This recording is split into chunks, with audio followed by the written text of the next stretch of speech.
ایک صاحب بتاتے ہیں کہ ایک دن میرے آفس میں ہاتھ دیکھنے والا ایک شخص آ دھمکا اور سلام کرنے کے بعد بولا، اگر آپ اپنا ہاتھ دکھانا چاہیں تو میں آپ کو آنے والے وقت کے بارے میں بتا سکتا ہوں۔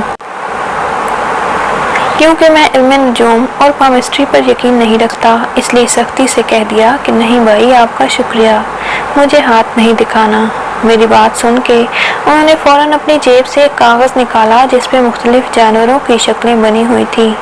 اس کاغذ کو میز پہ پھیلا کے بولے، اس کاغذ پر تقریباً 50 کے قریب جانوروں کی تصویریں ہیں، ان تصویروں میں سے کسی بھی تصویر پر انگلی رکھیں، لیکن کمال یہ ہے کہ میں آپ کو پہلے سے بتا سکتا ہوں کہ آپ کس جانور کی تصویر پر انگلی رکھیں گے۔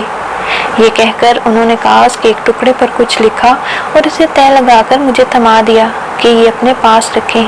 اس کاغذ پر میں نے اس جانور کا نام لکھ دیا ہے جس پہ آپ ہاتھ رکھیں گے۔ اگر آپ نے میرے پہلے سے لکھے جانور کے علاوہ اور کسی جانور پر ہاتھ رکھا تو میں جھوٹا، بے شک آپ اپنا ہاتھ نہ دکھانا، لیکن اگر میری پیشن گوئی سچ ثابت ہوئی تو آپ کو ہاتھ دکھانا پڑے گا۔ اس کی بات بڑی معقول تھی، مجھے بھی تجسس پیدا ہوا اور اس سے کاغذ کا ٹکڑا لے کر اسے کرسی پر بیٹھنے کو کہا۔ جانوروں کی تصویروں والا کاغذ میرے سامنے تھا۔ میں تقریباً 5 منٹ تک تصویروں کو دیکھتا رہا اور پھر ایک تصویر پر انگلی رکھ دی۔ اس شخص نے مجھے وہ کاغذ کھولنے کو کہا جس پہ اس نے پہلے سے ہی لکھ رکھا تھا کہ میں کس جانور پر ہاتھ رکھوں گا۔ میں نے کاغذ کھولا اور اس پہ درج جانور کا نام پڑھا تو مجھے شدید حیرانی ہوئی کہ اس شخص نے بھی اسی جانور کا نام لکھا ہوا تھا۔ مجھے نہیں معلوم کہ اسے کیسے پتہ چل گیا کہ میں کس جانور پر انگلی رکھوں گا، لیکن تقدیر و تدبیر کے متعلق ایک عقدہ ضرور کھل گیا تھا۔ تقدیر کیا ہے؟ کیا مقدر سے پہلے ہی لکھا جا چکا ہے؟ تقدیر اور مقدر ایک طرح کی پیشن گوئی ہے جو انسان کے مزاج اور اعمال کو دیکھ کے لکھ دی جاتی ہے کہ یہ بندہ آگے جا کر کیا کرے گا۔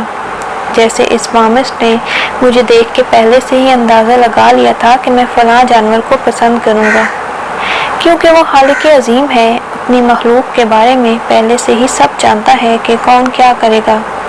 اللہ پاک کو پتہ تھا کہ انسان فرما بردار بھی ہوں گے اور نافرمان بھی ہوں گے، لہٰذا جنت کے ساتھ ساتھ دوزخ بھی بنا دی، لیکن اعمال میں آزاد چھوڑ دیا، راستے کے انتخاب کی آزادی دے دی، پسند اور ناپسند بھی بتا دی، اچھائی اور برائی کا راستہ بھی بتا دیا، یہ بھی بتا دیا کہ کون سے عمل پہ میں خوش ہوتا ہوں اور کون سا عمل مجھے ناپسند ہے، لیکن چوائس انسان کو دے دی۔